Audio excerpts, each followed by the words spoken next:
There's a great day coming. We sing that song, it has those lyrics.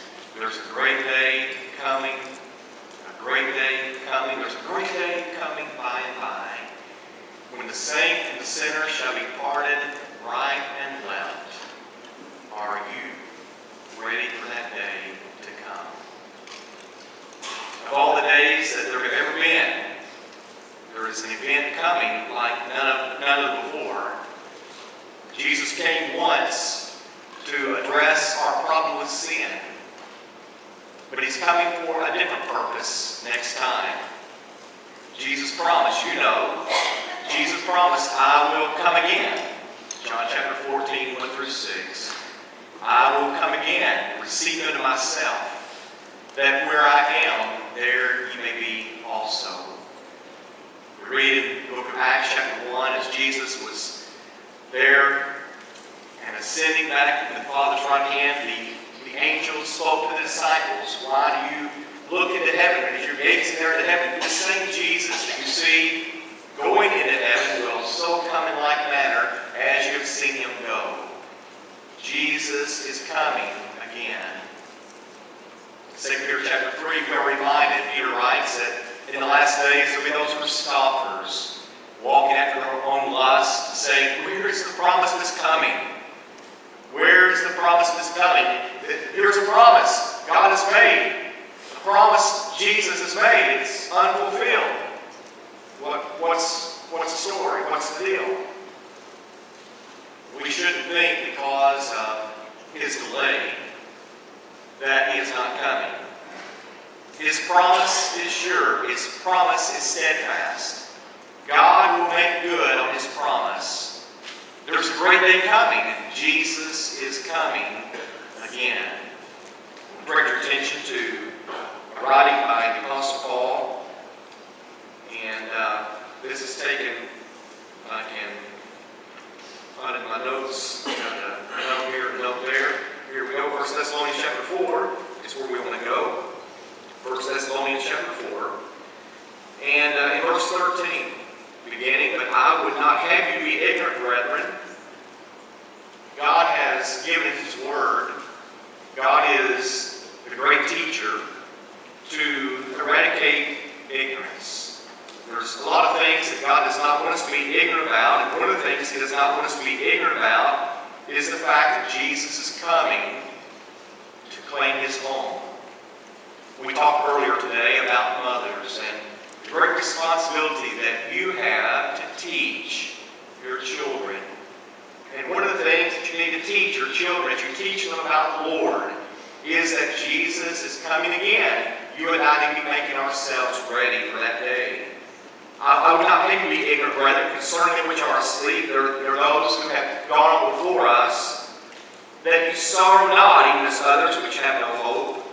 For if we believe that Jesus died and rose again, even so them also which sleep in Jesus will God bring with him. For this we say unto you by the word of the Lord, that we which are alive remain unto the coming of the Lord shall not prevent them which are asleep.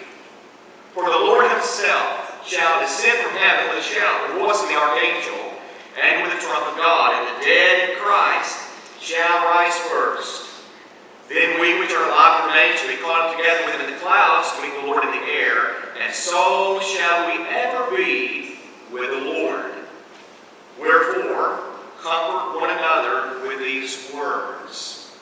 These words are instructional. These words are comforting. And they talk about the fact that Jesus is coming again. You and I, we don't know when Jesus is coming back. We don't know where we will be at that point in time. We don't know whether we will still be here walking as we are today on the face of the earth, or whether we, like so many before us, will have crossed to the other side. But one of those things will be the case for every one of us. Either we'll still be living here on the earth, we'll still be marrying and giving marriage when Jesus comes, or we will have passed from this earthly scene. We don't know which, but we do know this: Jesus is coming again. And when he comes, he's coming with his holy angels. When he comes, he's coming in his majesty and in His glory and in His power. There's a great day coming, friend. Are you ready for that day to come? A great day of resurrection. Paul writes about that in this passage from 1 Thessalonians chapter 4, 14, 13, and following. Today, Mother's Day, is doing pretty well. Until this afternoon, I went walking down Sunset by the hospital. Approaching Cross Street, there's a cemetery on the right. And as I passed by the cemetery, I noticed a couple, maybe husband and wife, a young couple, sitting on a bench beside the grave. And they sat there, and they were looking at the grave. Eager voices. I don't know whether they've been talking to each other or perhaps to their loved one they've talked before. But at that moment, the lady, she stood up. She kneeled over. She kneeled over beside the grave. And she made a gesture.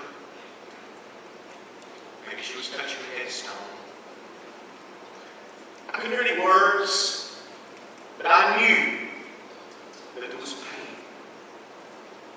I knew that there was sadness. There was a great day coming. A great day when Jesus is going to come and all the dead are going to be raised to life again. And I look forward to that day, don't you? Most of us in this assembly have been touched by death. Maybe every one of us. But most of us, no doubt, have been touched by death. A parent, a mate, an assembly. We all have been touched by death. And we know the pain and the sorrow of that separation. There's a great day coming. Oh, there are those who are unbelievers. Where's the promise that's coming? Oh, don't tell me you believe in resurrection. What are you talking about? Those same people that think that life came from a rock, or life came from the sea. God is God. He is a God of power. He had the power to raise His Son, His only begotten Son, on the third day. He raised up His Son, never to die again. And we have that assurance, inasmuch as He raised His Son, the first fruit of those that sleep. We have the assurance that God is going to raise our departed loved ones when He comes. There's a great day coming. Tonight I want to ask, are you ready for that day to come? There's a day of separation coming. There are those who teach and believe that everyone is going to heaven. Recently, Brother Glenn has been talking about Jeremiah and the words of the false teachers, the false prophets of the day, and how that they wanted to say things. They said things that the people wanted to hear. Jeremiah said words to the effect, oh, that what you're saying is true. I wish it was true. It's not true. And tonight I can join with Jeremiah and other prophets of old and say, I wish that you were right. I wish that you were speaking the truth. I wish that every one of us, that every individual, every citizen in Warner Robins, Georgia, and throughout the state of Georgia, and every living person who has ever lived and will ever live, that we're all going to be joined someday together above the bright blue. I wish that we could say that. There's nothing that would bring our hearts any greater joy than to know that everyone is going to be saved and experience the bliss, eternal bliss of heaven. Oh, to God that were true. But I would be a false teacher if I said that. because the Word of God teaches otherwise. See, the Bible teaches that there is a straight, a difficult, a challenging path. It's narrow, and few there be that find it, the way unto life eternal. Jesus says that. Matthew chapter 7. He says that there is this broad way. It's the easier path. That many there be which go in thereat. That path that leads to destruction. That's Jesus, the Son of God, the greatest prophet God ever sent to humanity. Jesus said, few there be that find it. And none of us take joy in consideration that some folks, many folks, will be lost. And I submit to you tonight that God takes no pleasure in that truth either. But the Bible is repetitive of this teaching. There's teaching about the great separation that is coming someday. I think about the teaching of Jesus again in Matthew chapter 7. Matthew chapter 7, we go to verse 15 if we might. Matthew 7:15, beware of false prophets which come to you in sheep's clothing, but inwardly they are ravening wolves. You shall know them by their fruits. Do men gather grapes of thorns or figs of thistles? There are thorns and thistles in the world, along with grapes and figs.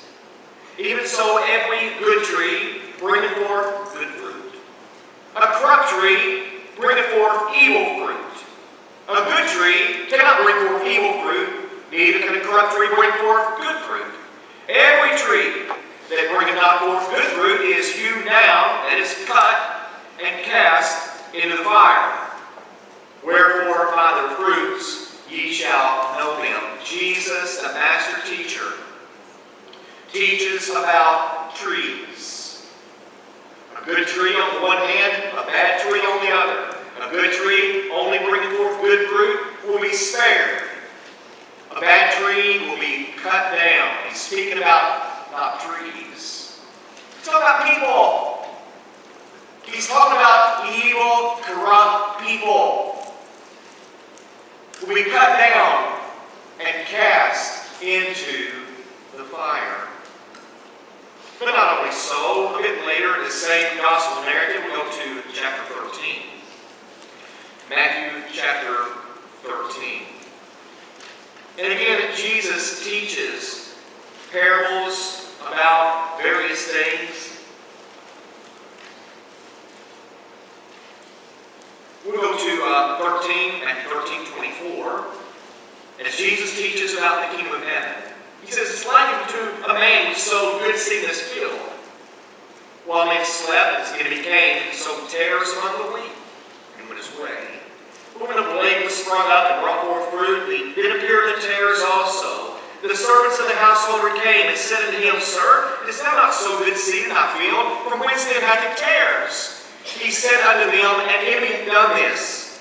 The servants said, Well, wilt thou then that we go and gather them up? He said, No. Lest while you gather up the tares, you root up the wheat with them. Let both grow together unto the harvest.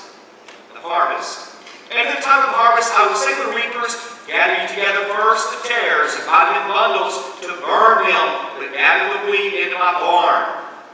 Again, there is a great day coming, a day of separation. The tares will be bundled up to be burned, to be destroyed. It will not be gathered up and brought into the barn. The farmer has no need of the tares. But again, Jesus is not talking about tares and wheat. I mean, not ultimately. He's used this to teach a lesson about people. About people. Because all people are not the same. There are those who allow God and His Word to rule and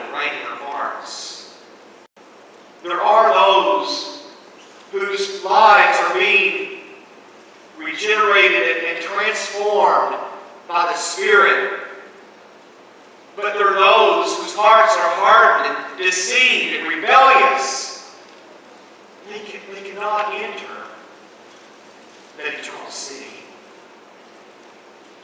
We skip down just a few verses as Jesus is explaining the parable. He says in verse 37, "He that soweth the good seed is the Son of Man, the field is the world, the good seed are the children of the kingdom, the tares are the children of the wicked one. The enemy that soweth is the devil, the harvest is the end of the world, the reapers are the angels. As therefore the tares are gathered and burned in the fire, so shall it be in the end of this world." When? In the end of this world. Jesus is talking about the future. He's talking about the day, the great day that's coming, at the end of the world, at the end of time. At the end of the world, the tares will be gathered and burned in the fire. But he's not talking about tares. He's talking about people. And when Jesus comes, once the question was asked, will he find faith upon the earth? When Jesus comes, will he find you and me robed in white? Because we've been washed in the blood of Christ.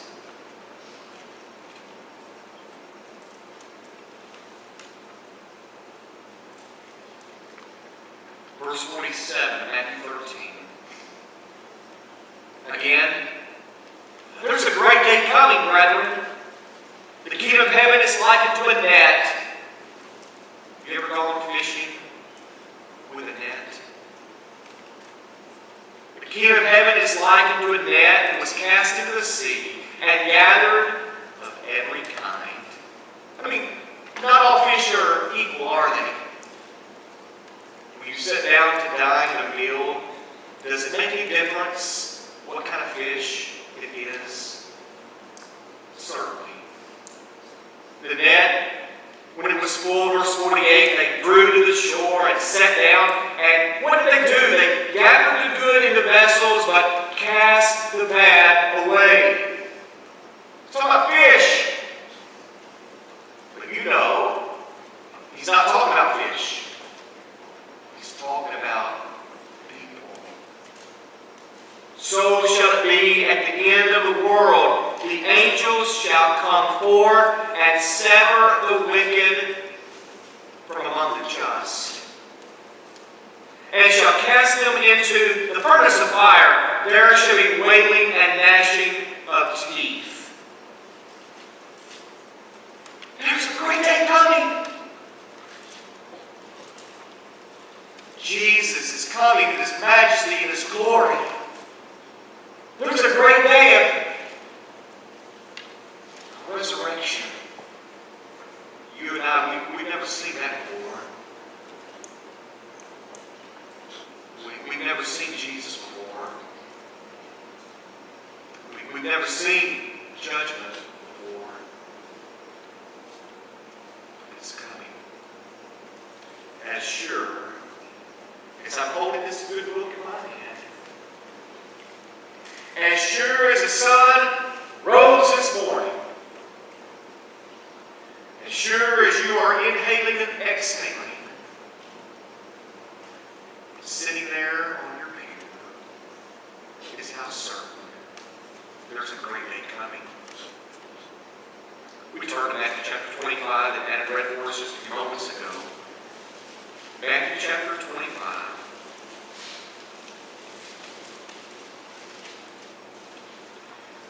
And listen again to the words of Jesus. When the Son of Man, what? When the Son of Man shall come in His glory, and all the holy angels with Him, then shall He sit on the throne of His glory, and before Him shall be gathered all the nations. You see, there's no nation, there's no group of people that's going to get a pass. All nations of people shall be gathered before Him, and He, the Son of Man, shall separate them one from another, as a shepherd divided his sheep from the goats. And He shall set the sheep on His right hand, but the goats on the left. Jesus is talking about a great day that's coming. He's coming in His glory with His mighty angels. He's going to separate the sheep from the goats. But Jesus, He's not talking about sheep and goats. But it was something that they could identify with. Something they could understand because it was so common. They'd seen it with their own eyes. You know. You know, young people. Are you listening? Are you listening? Grown-ups, are you listening? Jesus was not talking about sheep and goats. That's not what his heart was set on. Jesus was thinking about the souls of men and women that He had come to seek and to save. There's a great day coming. It's not a joke. It's not a joke. Jesus is coming again. A great day of separation. The good from the evil. Paul writes in his letter to the Thessalonian saints, 2 Thessalonians chapter 1, 7 through 9. And to you who are troubled, rest with us.